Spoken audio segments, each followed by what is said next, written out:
Buongiorno a tutti e benvenuti a questa intervista realizzata nell'ambito del programma di ricerca del Dipartimento DIL dell'Università di Udine in collaborazione con il Dedica Festival e l'associazione Tesis. Oggi abbiamo il piacere di parlare con la professoressa Anna Maria Manfredelli. La professoressa Manfredelli è stata docente nelle scuole superiori di Pordenone e collaboratrice di diverse istituzioni culturali e da tempo ricopre il ruolo di vicepresidente del Festival Dedica, fa parte del consiglio direttivo ed è anche la coordinatrice dei progetti scuola. Con lei oggi cercheremo di comprendere meglio l'importanza del Dedica a scuola nel Festival Dedica e nel contesto educativo. Dunque, per iniziare, professoressa Manfredelli, ci potrebbe raccontare come nasce l'idea di coinvolgere le scuole nel Festival Dedica?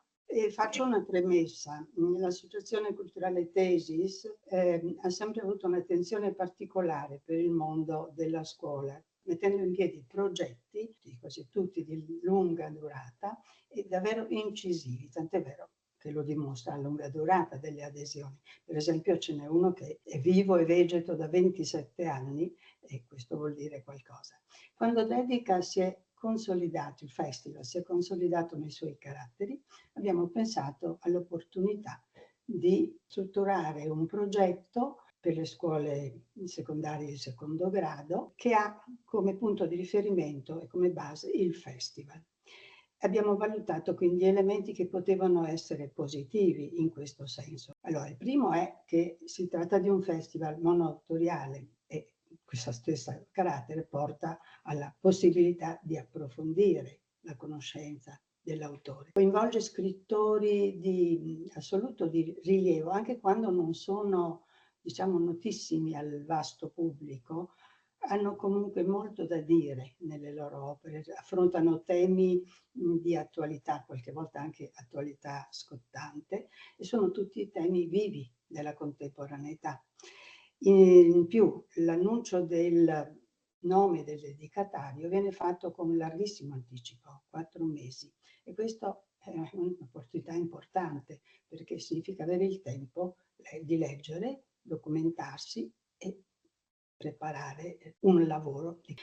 I presupposti quindi per costruire un progetto c'erano tutti e ci siamo mossi in questa direzione, escludendo però diciamo il vincolo per i ragazzi di partecipare agli eventi. Se c'è, ben venga, ma non è quello lo scopo. Lo scopo è conoscere gli autori, conoscere le loro tematiche e affrontare un percorso che sia significativo per loro e utile per i docenti perché inseribile nel loro progetto didattico generale, nel piano di lavoro generale. Poi questo progetto è stato esteso anche alle scuole primarie e alle secondarie di primo grado, ovviamente con caratteri diversi e finalità affini entro certi limiti. Passiamo ora agli obiettivi principali. Ci può spiegare qual è l'obiettivo del Dedica a scuola e quali sono le iniziative più significative? Beh, gli obiettivi ovviamente sono diversi in relazione alle diverse fasce scolari. Per le secondarie di secondo grado l'obiettivo è promuovere la lettura facendo conoscere autori importanti del nostro tempo, autori che riflettono su temi incisivi e poi conoscere anche la realtà di altri paesi. Offrire l'opportunità, questa è un'opportunità, non è un vincolo, di partecipare al festival, agli eventi del festival, in maniera consapevole e anche attiva. Per le primarie e le secondarie di primo grado, il progetto è stato affidato a un'esperta, intanto in generale della comunicazione con i bambini, ma soprattutto dell'educazione alla lettura. L'obiettivo è, per questa fascia d'età, questa fascia scolare, accompagnare i bambini in maniera cattivante e coinvolgente a scoprire il piacere della lettura e lo si fa attraverso libri dell'autore, quando ha scritto libri per bambini o per adolescenti, e nel caso contrario attraverso libri di autori che appartengono allo stesso ambito culturale e anche hanno origini magari affini a quelle dell'autore. E attraverso questi libri anche far conoscere ai destinatari, ai bambini, altri modi di vita, altre condizioni di vita. E dunque, riguardo invece le iniziative, come stava dicendo, quali sono quelle più significative? Beh, parlerei in primis di un'iniziativa per gli insegnanti, perché è prioritaria proprio per avviare il lavoro, anche per decidere di aderire con questa esperienza, hanno più cognizione di causa, diciamo.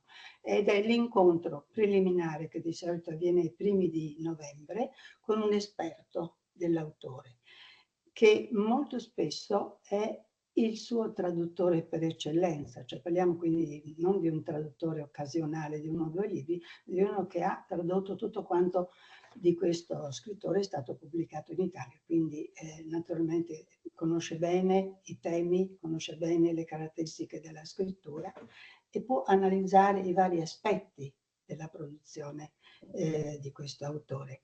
In più può anche orientare i docenti sulle scelte delle letture, vuoi per sé stessi, vuoi per gli studenti. E per quanto riguarda invece i ragazzi, c'è un evento che è facoltativo ma che è veramente molto apprezzato ed è la partecipazione a un concorso di idee, l'abbiamo definito, e l'abbiamo chiamato Parole e immagini per, ovviamente a quel per segue il nome del dedicatario dell'anno, e richiede la produzione di testi e non ci sono vincoli per l'orientamento sui testi, sono liberi, molto spesso sono recensioni, ma spesso anche riflessioni personali che a volte mettono in luce anche l'intimo del ragazzo. E ci sono anche scritture di altro tipo, la poesia, una serie di giochi grafici con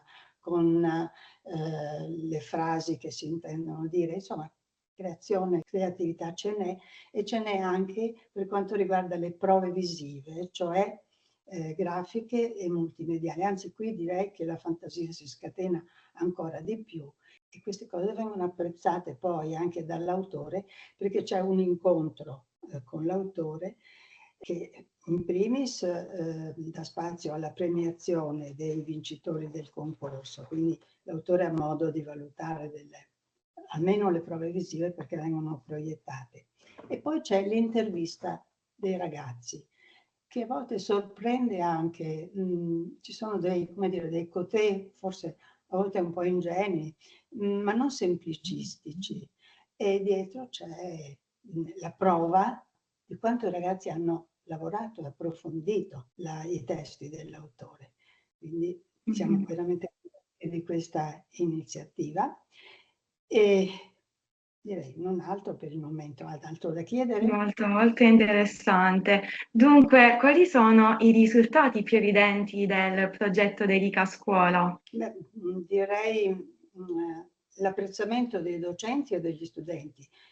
Per i docenti vediamo dalla fedeltà al progetto, alle iscrizioni, eccetera. Però per quanto riguarda i ragazzi viene testimoniato dal numero di adesioni personali, intendo, e dall'impegno personale.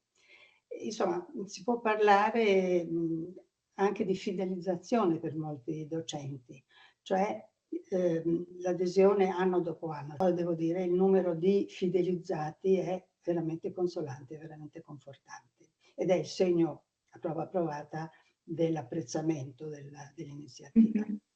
Ringraziamo la professoressa Manfredelli per averci dedicato il suo tempo e per aver condiviso con noi la sua esperienza del Dedica Scuola. E grazie a tutti voi per averci seguito.